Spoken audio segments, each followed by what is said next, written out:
They're moving," I shouted, panic rising in my chest. She turned back, and her scream filled the car. The figures were stepping out of the fields now, their movements jerky and unnatural. They didn't run, but covered ground impossibly fast, their silhouettes growing larger and clearer with every second.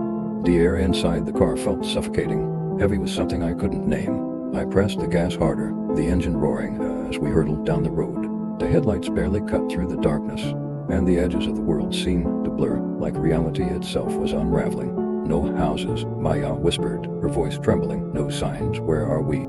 I didn't answer. I couldn't. The road twisted and turned, but it never seemed to end.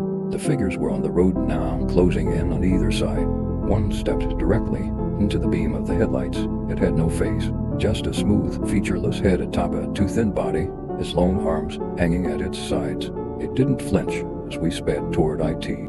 I swerved, the tires skidding as Maya screamed.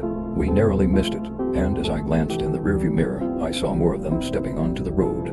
And then, just when I thought we were out of options, my phone buzzed. "Signal," I shouted, grabbing it with one hand. The map refreshed, the screen flickering before a new route appeared. "Turn left," the robotic voice instructed, calm and detached.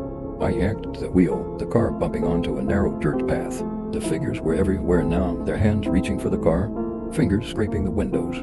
Maya was sobbing, her head buried in her hands. The car lurched forward, tires kicking up dirt. The silhouettes receded into the red haze, their forms shrinking, disappearing. And then they were gone. The road ahead was paved again, lit by the faint glow of distant farmhouse lights. The moon was white, small and harmless. The air felt lighter, cleaner.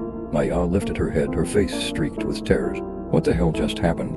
I didn't have an answer. My hands were shaking as I gripped the wheel, driving straight past Eric's farmhouse. Whatever that place was, it wasn't on any map, and I wasn't about to find out how close we'd come to staying there.